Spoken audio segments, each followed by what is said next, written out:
would show you a picture of what I'm doing. In my crock pot here, I have some kale stems, some beet stems, the outside of an onion, a little tiny runty garlic that I picked. What is this? This is, the insides of some tomatoes when I cored some tomatoes, the ends of my okra. Anyway, I had been collecting all this stuff in a gallon-sized freezer bag, and now I have put it in my crock pot, and I am going to turn it into some no-salt vegetable juice, which I will can for us to use over the winter. So I'm actually going to set this on high. Oh no, I'm not. I'm going to set this on low, sorry. And I'm going to set it for as long as it will let me, which is 12 hours. And I actually will wind up cooking this more like, I don't know, 16 hours, maybe 18 hours. Because tomorrow I'm going to do a big day of canning, and I will then can my homemade vegetable broth. So I thought I'd show you before so that later I can show you an after. Hello everyone. So today we're doing an important part of farming, and that is saving our harvest. So today I am going to be saving vegetable broth. I started it already. It has been cooking for about 24 hours now on the slow cooker. So all the nutrients have come out of those vegetables and have made it nice and rich. And I am going to can it in a water bath. So I have here a whole bunch of jars. These are brand new ones. So these are fresh lids. Supposedly you change the lids out every time. I don't know. I don't remember Ma Ingalls doing that, but I don't know. Maybe Ma died of botulism at some point. I don't know. Anyway, I'm going to put these in a boiling water bath for about 5 minutes so that I know that they are completely sterilized. And I'm using this little basket because I have learned that otherwise I will burn myself because when I try to take the jars out, they have water in them, and then that drips down the handle and onto my arm, and that hurts, so I don't want to do that.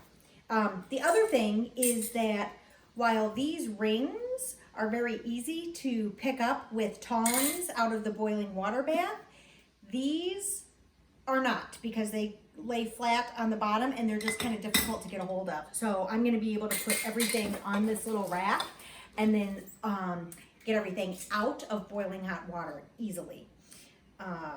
So that's what I'm going to do.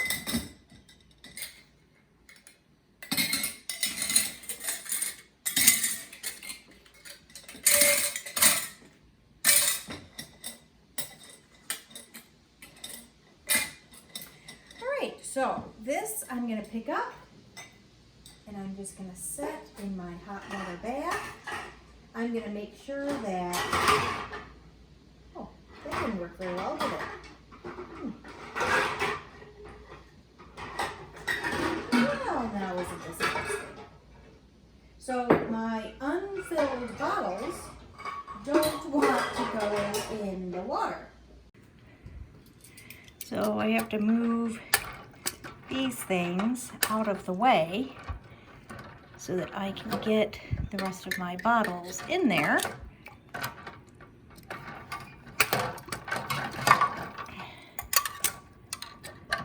Okay, this is not the way you do it, people.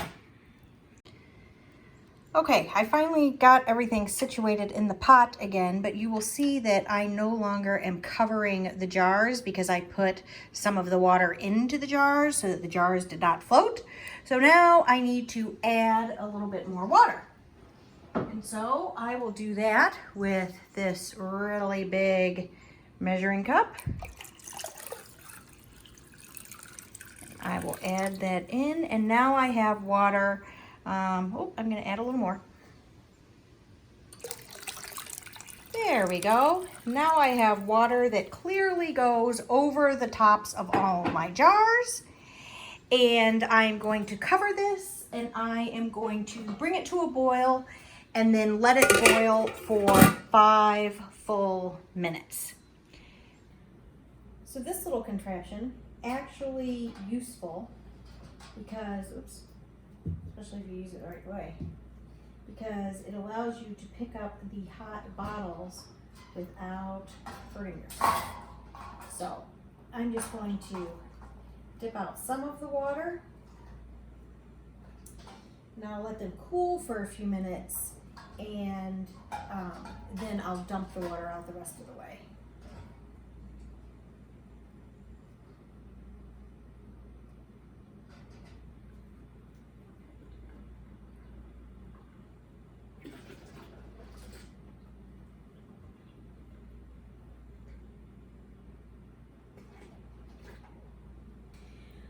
Okay, so now I have my empty jars and it is time to fill those jars with my vegetable broth.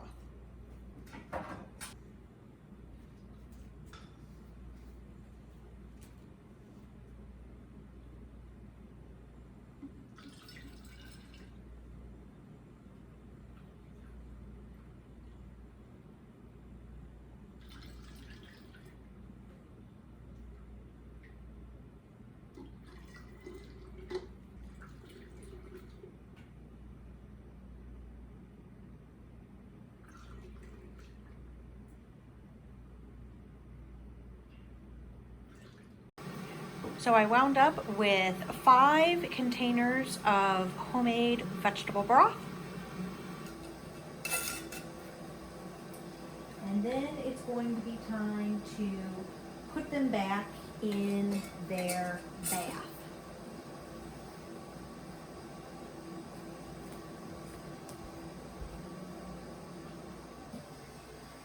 I come over here. My water is almost boiling. I'm going to do this smarter this time. I'm going to put my little doohickey in. I guess I don't really even need my doohickey this time, but I'm going to use it anyway.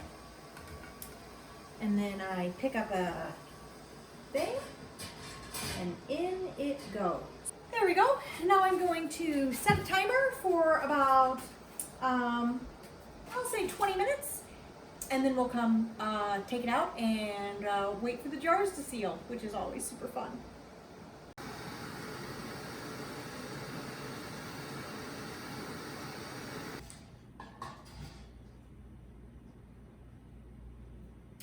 So the broth inside the jars has been heated up, and now we are waiting for it to cool. As it cools, there will be a vacuuming effect, and the lid will be pulled into the jar and it will be sealed completely on the top. And that is what keeps any bacteria from getting in, which is why canning is done in the first place, so that you can keep the food for a long time without it getting bacteria. So it can take up to, they say, like 14 hours for that seal to happen. But usually I find that it happens pretty soon, and you will know. Did you hear that? You'll know it because you'll hear the pop. Look closely. You can see that this is still sticking up. This one over here, which is already sealed, there is no bump there. It's hard for me to touch right now because the jars are still so hot. But that bump is gone, and we're waiting for this bump to go. And that one has a bump still, and this one has a bump still, and this one has a small bump. I don't know if you can see it. It's pretty tiny. So I'm waiting for that one to pop. So here you can see the difference. See, that one is firmly attached, and this one is not. It still has some give there. So we're waiting for that give to go away. All the rest of these, though, have already popped, and they They're still too hot for me to pick up and touch, but they will be stored in the pantry next.